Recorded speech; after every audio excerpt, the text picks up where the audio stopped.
नमस्कार। मैं अरुण के शर्मा, एनालिस्ट वन थॉट। आज एक नया एपिसोड जो कल हिंदुस्तान में एक आतंकी जो अमेरिका से भारत लाया गया है, मुंबई हमले का मास्टरमाइंड, उसको एनआईए ने कस्टडी में लेकर कोर्ट से 20 दिनों की रिमांड की मांग की थी और तहव्वुर राणा को 18 दिनों के लिए एनआईए की हिरासत मिल चुकी है और उससे इन्वेस्टिगेशन जारी है। 2008 मुंबई आतंकी हमले के मास्टरमाइंड तहव्वुर राणा की दिल्ली की पटियाला हाउस कोर्ट ने उसको कस्टडी में 18 दिन के लिए भेज दिया है। एजेंसी ने कोर्ट से 20 दिन की डिमांड की थी। स्पेशल एनआईए जज चंद्रजीत सिंह साहब ने बंद कमरे में मामले की सुनवाई की और गुरुवार देर रात 2 बजे फैसला सुनाया। 64 वर्षीय तहव्वुर राणा को कल अमेरिका से भारत लाया गया था। गुरुवार शाम 6:30 बजे राणा को लेकर अमेरिकी गल्फ स्ट्रीम G550 विमान जो है वो पालम टेक्निकल एयरपोर्ट पर लैंड हुआ था, जहां उसका मेडिकल चेकअप हुआ। उसके बाद उसे सीधे एनआईए हेडक्वार्टर ले जाया गया था और ये एनआईए की जांच टीम ने हवाई अड्डे पर पाकिस्तान मूल का ये निवासी है और मुख्य रूप से शिकागो में रहता था। राणा की सभी आवश्यक कानूनी औपचारिकताएं पूरी करने के बाद उसको हिरासत में लिया गया और एनआईए ने कई वर्षों तक निरंतर अथक ठोस प्रयासों के बाद राणा उनके हाथ लगा है। प्रत्यार्पण सुनिश्चित किया था आतंकी सरगना द्वारा अमेरिका से अपने प्रत्यार्पण पर रोक लगाने की अंतिम विफल प्रयास जो किया था वो समाप्त होने के बाद ये हत्थे चढ़ा है, जिसने आतंक में शामिल व्यक्तियों को न्याय के कटघरे में लाने के भारत के प्रयासों के महत्वपूर्ण कदम को चिन्हित किया और चाहे दुनिया में किसी भी हिस्से में भाग गए, भारत अमेरिकी जो ट्रीटी है, जो संधि है हमारे साथ, उसके तहत एनआईए द्वारा शुरू की गई कार्रवाई के तहत राणा को अमेरिका में न्यायिक हिरासत में रखा गया था। विभिन्न मुकदमों और अपीलों, जिनमें अमेरिकी सुप्रीम कोर्ट के समक्ष एक आपातकालीन आवेदन भी शामिल था। अमेरिकी न्याय विभाग के अंतर्राष्ट्रीय मामलों के कार्यालय कैलिफोर्निया के सेंट्रल डिस्ट्रिक्ट के लिए अमेरिकी अटॉर्नी कार्यालय, अमेरिकी मार्शल सेवा, नई दिल्ली में एफबीआई के कानूनों अटैची कार्यालय, कानून प्रवर्तन के लिए अमेरिकी विदेश विभाग के कानूनी सलाहकार कार्यालय की सक्रियता की वजह से खारिज कर दिया गया था। मतलब उनकी अपील को खारिज कर दिया गया था।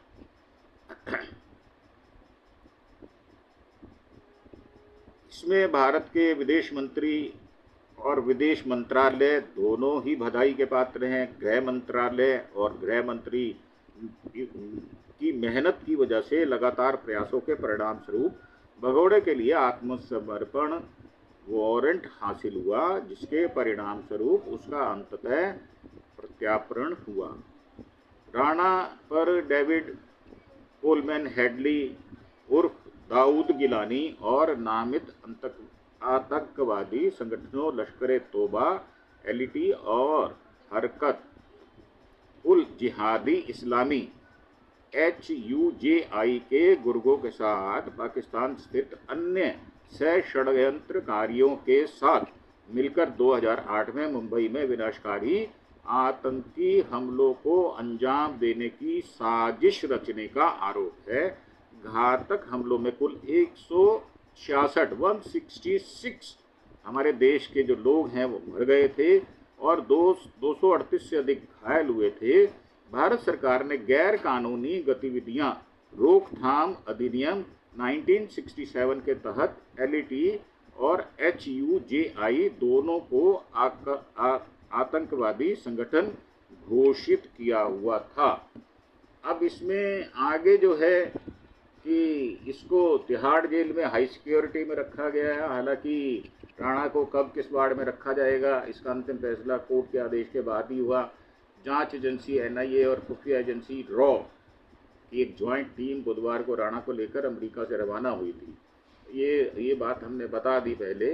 अब इसमें है क्या कि ये शिकागो में रह रहा था अक्टूबर 2009 से। एफबीआई ने गिरफ्तार कर लिया इसको। मुंबई हमलों का 26/11 का ये मास्टरमाइंड था और कोपेनहेगन में आतंकी हमलों को अंजाम देने के लिए जरूरी सामान मुहैया कराने का इसके ऊपर आरोप भी है।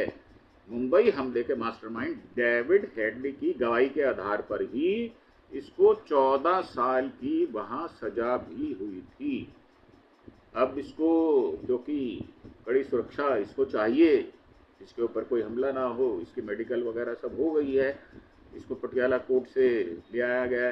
इसमें पी चिदम्बरम साहब जो हैं उन्होंने कहा कि इसमें इसको भारत लाने में कांग्रेस गवर्नमेंट का भी जिस समय थी उनका भी हाथ है। मतलब सभी सरकारों ने मिलकर इसको वापस लाने में अपनी भूमिका निभाई है। इस मामले में पिछली सरकार भी क्रेडिट की हकदार है। देखो, जहाँ तक बात है आतंकवादियों की और जहाँ तक बात है देश की इंटीग्रिटी की, उसकी सुरक्षा की, सारी पार्टियां सारे राजनीतिक स्वार्थों को छोड़कर केंद्रीय सरकार के साथ मजबूती के साथ खड़ी है और सुर में सुर मिलाते हुए हम आतंकवादियों को जेल की सखीचों के पीछे रखेंगे और हो सके तो इनको इनके कुकर्मों का दंड भी दिलवाएंगे। पिछली सरकार भी क्रेडिट की हकदार है। उन्होंने कहा एनडीए सरकार अभी जो कुछ कर रही है उसका क्रेडिट ले सकती है, इसमें कोई दो राय नहीं है। देना भी चाहिए, खुले दिल से देना चाहिए। जो सरकारें अच्छा काम करती हैं किसी भी विषय में तो उनकी तारीफ करनी चाहिए। कांग्रेस का दावा है भारत में लाने के लिए प्रोसेस जो है 2009 में ही शुरू हो गया था। ये बात बिल्कुल ठीक है। अमेरिका बोला है कि मुंबई हमले को पीड़ितों को न्याय देने की दिशा में हमने ये काम किया है। राणा का प्रत्यार्पण पीड़ितों को न्याय देने की दिशा में जरूरी कदम था। डिपार्टमेंट के प्रवक्ता ने कहा राणा मुंबई हमलों में मारे गए 6 अमरीकियों, उसमें 6 अमरीकी भी मारे गए थे। देखने वाली बात यह है। और कई अन्य पीड़ितों को न्याय देने की दिशा में ये महत्वपूर्ण कदम है। स्पेशल जज जो हैं चंद्रजीत सिंह साहब, वो अदालत पहुंचे। दयान कृष्णन, नरेंद्र मान, पीयूष सचदेवा के बाद स्पेशल एनआईए जज जो है उन्होंने इनके मामले की सुनवाई की और एकनाथ शिंदे ने पीएम मोदी को शुक्रिया भी कहा है, मतलब धन्यवाद दिया है। और अपने एक्स पर लिखा उन्होंने, देश पर सबसे बड़े 26/11 के आतंकी हमले का मास्टरमाइंड तहव्वुर राणा को भारत लाया गया। इसके लिए मैं देश के प्रधानमंत्री को धन्यवाद देता हूं। मैं तो देश के गृह मंत्री को भी धन्यवाद देना चाहूँगा। 1 महीने पहले मोदी जी अमेरिका ट्रंप के साथ बातचीत हुई थी। उसके मुताबिक भारत ने सबसे बड़े अपराधियों को डिपोर्ट करने के लिए प्रार्थना की थी। भारत के विदेश मंत्री जयशंकर की भी भूमिका सराहनीय है, इसमें भी कोई दो राय नहीं है। और मुंबई हमले में आईएसआई के रोल के बारे में भी पता चला है। केंद्रीय मंत्री आरके सिंह ने भारत लाने पर ये कहा है कि ये एक बड़ा घटनाक्रम है। बिल्कुल ठीक है। अगर भारत पर हमला करेंगे तो चाहे दुनिया के किसी भी किनारे में हो वह पकड़ा जाएगा और भारतीय अदालतों के सामने पेश किया जाएगा और उसे सजा दी जाएगी। इसमें पीयूष सचदेवा साहब जो हैं वो लड़ेंगे राणा की तरफ से केस, क्योंकि अगर यहाँ है और ये उनका राइट भी बनता है किसी न किसी वकील को कि उनके डिफेंडर के तौर पर वो पेश हों। भारत में जो न्याय व्यवस्था है वो बिल्कुल सार्थक है। हम अंतर्राष्ट्रीय कानूनों के हिसाब से काम करते हैं। इसी क्रम में उनको जो है ये सेवा दी गई है। दिल्ली लीगल सर्विस अथॉरिटी के वकील पीयूष सचदेवा आरोपी तहव्वुर राणा की तरफ से पैरवी करेंगे, मतलब उनका बचाव करेंगे। पटियाला कोर्ट में सभी मीडिया कर्मियों को हटा दिया गया था जब उसको पेश किया गया, क्योंकि सेंसिटिव इशू है इसलिए हटाया गया। अब क्योंकि सफलतापूर्वक ले आया गया है, से तफ्तीश चल रही है और तफ्तीश के अंदर क्या क्या चीज़ें सामने आएंगी उसके विषय में हम अभी बात नहीं करेंगे। हालांकि राणा ने अपने आप को हिंदुस्तान लाने के लिए सारे कानूनी रास्ते अपनाए, परंतु आखिरकार वो असफल हुआ और उसको हिंदुस्तान वापस लाना पड़ा। दिल्ली पुलिस ने बहुत अच्छा काम किया है, हाई अलर्ट पर उसको रखा हुआ है और इसके साथ ही स्वाट कमांडो जो SWAT कमांडोज होते हैं उनको भी एयरपोर्ट पर भी रखा गया था, वैसे भी उनकी देखभाल के लिए रखा गया है, जो हमारा इंटरनेशनल जो रूल है उसके अनुसार। सेंट्रल आर्म्ड फोर्सेस CAPF की सिक्योरिटी विंग और स्थानीय पुलिस को सहयोग करते हुए वो भी उनकी सुरक्षा में तैनात है। केंद्र सरकार ने एडवोकेट नरेंद्र मान को स्पेशल पब्लिक प्रोसिक्यूटर के तौर पर नियुक्त किया। ये महत्वपूर्ण बात है कि जो पब्लिक प्रोसिक्यूटर होता है उसको प्रूव करना होता है कि ये व्यक्ति 26/11 के हमलों में इन्वॉल्व था। निगम साहब, आपको याद होगा, हमारे पब्लिक प्रोसिक्यूटर होते थे, उन्होंने बहुत सारे आतंकवादियों को सजा दिलवाई थी और निगम साहब बहुत अच्छे पब्लिक प्रोसिक्यूटर थे। उनको याद करना आज के दिन ये बड़ी अच्छी बात है, क्योंकि जिन लोगों ने हमारे देश के लिए काम किया है उनको शाबाशी भी देना चाहिए। तो अब देखो नरेंद्र मान साहब क्या करते हैं, किस तरह से पेश करते हैं मुकदमे को, किस तरह से एलिगेशंस को प्रूव करते हैं, देखने वाली बात ये होगी।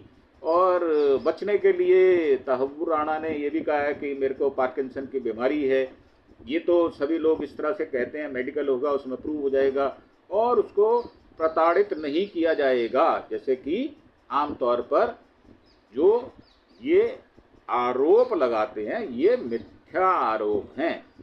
आतंकवादी संगठन लश्कर-ए-तैयबा ने के 10 आतंकियों ने मिलकर हमला किया था। ये हमले 4 दिन तक चले थे। आपको याद होगा बॉम्बे में जो होटल था टाटा का, उसको भी बहुत नुकसान भी पहुंचा था और हमारे बहुत सारे जांबाज हमारे पुलिस के कार्यकर्ता या वर्कर उनके या पुलिसकर्मी शहीद भी हो गए थे उसमें।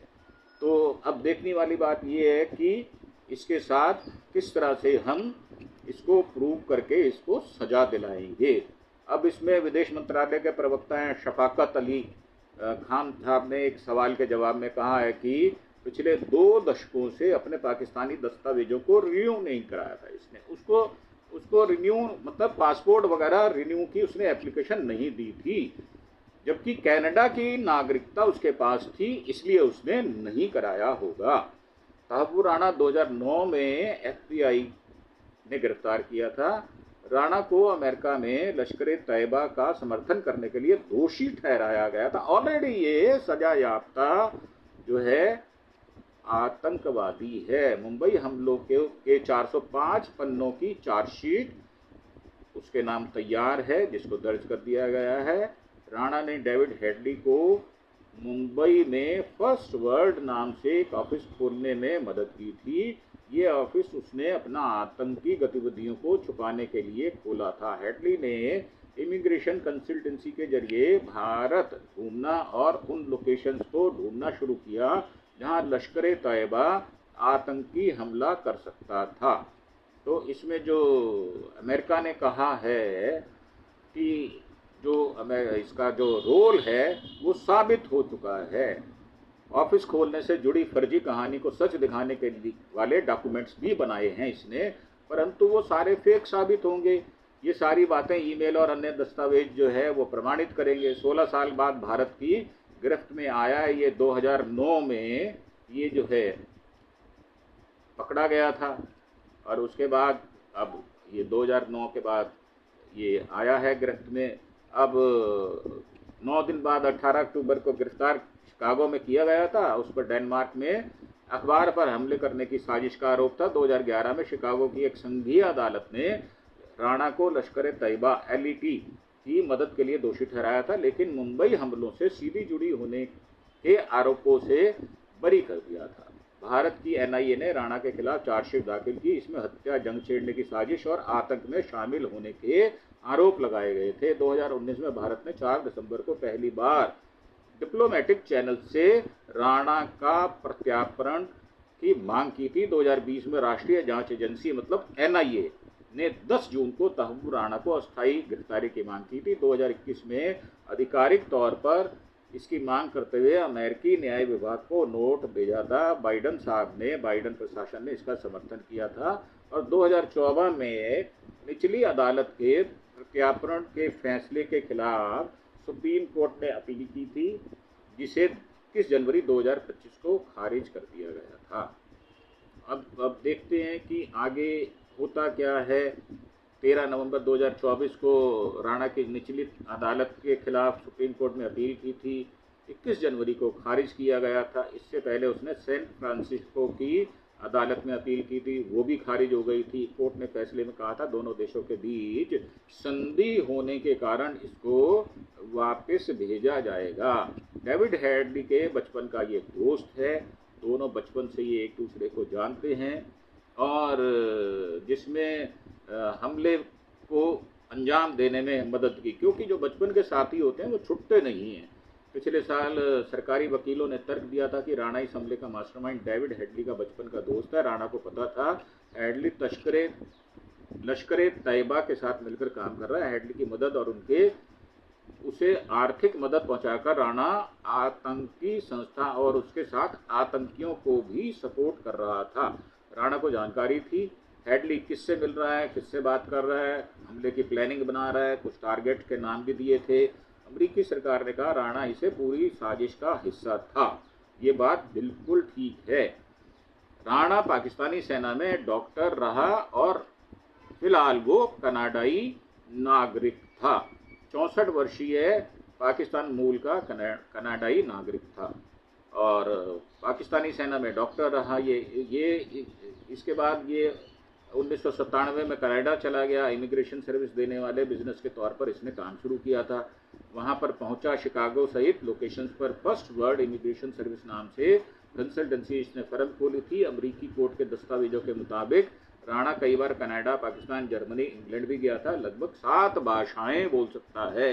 अब देखो आप इसकी जो कारीगरी है, ये 7 लैंग्वेजेस को जानता है। बहुत शातिर किस्म का ये व्यक्ति है, इसमें कोई दो राय नहीं है। और जो बात देखने वाली ये है कि इसका जो ट्रैक रिकॉर्ड है उसमें डेट्स जो हैं, जैसे 26 नवंबर 2008 को 10 आतंकियों के साथ मिलकर इसने हमला किया था, जिसमें 9 आतंकी मारे गए थे। और 28 तारीख को 10वां महीना होने से इसे 26/11 कहा जाता है। 26 तारीख होने और 11 मतलब 26 नवंबर को ये अटैक किया गया था। तभी से आतंकी हमले के पैटर्न के तौर पर इसका जिक्र किया जाता है। मुंबई पहुंचने के लिए आतंकियों ने कुबेर नाम की नाव का इस्तेमाल किया था। आतंकियों ने क्रू था उसकी हत्या करके नाव पे कब्जा किया था। इन 10 आतंकियों के बैग में 10 AK-47, 10 पिस्टल, 80 ग्रेनेड, 2000 गोलियां, 24,000 मैगजीन और 10 मोबाइल फ़ोन थे। विस्फोटक और टाइमर्स भी रखे हुए थे। मुंबई उतरने के बाद आतंकी 2-2 के गुट में पट गए थे। 5 हिस्सों में अलग अलग। उन्होंने 2 आतंकियों ने छत्रपति शिवाजी टर्मिनस पर गोलियां चलाई थी। हमले में 58 लोग मारे गए थे। 2 आतंकी ओबराय होटल और 4 आतंकी ताज पैलेस जो टाटा का था उसमें घुस गए थे। NSG कमांडो ने होटल में घुसकर आतंकियों को मार गिराया था, लेकिन तब तक ताज में 31 और ओबराय होटल में 32 लोगों की जान जा चुकी थी। मुंबई पुलिस के एंटी टेररिस्ट स्क्वाड के चीफ हेमंत करकरे ऑपरेशन के दौरान आतंकियों की गोली का शिकार होकर शहीद हो गए थे। न भूलें जो हमारे हेमंत करकरे साहब हैं, ये बहुत ही लायक और बहुत आला किस्म के अफसर थे। ये अफसोसजनक बात है कि हमने उनको खो दिया। 26 नवंबर की रात 9:43 से शुरू हुआ हमला 60 घंटे तक चला था। आतंक का तांडव 29 नवंबर की सुबह 7 बजे खत्म हुआ था। हमला करने वाले 9 आतंकियों को सिक्योरिटी फोर्सेस ने मार गिराया था। जिंदा बचे आतंकी कसाब को 21 नवंबर 2012 को यरवदा जेल में फांसी दे दी गई थी। तो ये हमारे अपडेट्स हैं, इसमें जो भी आगे खबरें आएंगी वो आपको अपडेट किया जाएगा। ये काफ़ी सेंसिटिव मामला है और हम तहे दिल से भारत सरकार के शुक्रगुजार हैं कि उन्होंने ऐसे दुर्गंध आतंकवादी को उस संधि में हिंदुस्तान लाने में सफलता पाई। सभी इसमें जो 8 लोग, जो मैं नाम नहीं ले रहा उनका, जो 8 लोगों की भूमिका है वो सराहनीय भूमिका है और मैं हिंदुस्तान की, भारत की सरकार को बधाई भी देता हूं। अगर वो इस तरह से काम करेंगे तो हिंदुस्तान की साख को 4 चांद लगेंगे। इसी के साथ मैं इस एपिसोड को समाप्त करता हूं और एक छोटी सी अपील भी करता हूं कि मेरा जो ये चैनल है अरुण के शर्मा एनालिस्ट वन थॉट, इसको ज़्यादा से ज़्यादा आप सब्सक्राइब करें ताकि आपको जो अपडेट्स हैं वो समय समय पर मिलती रहें। इसी के साथ थैंक यू। जय हिंद, जय भारत।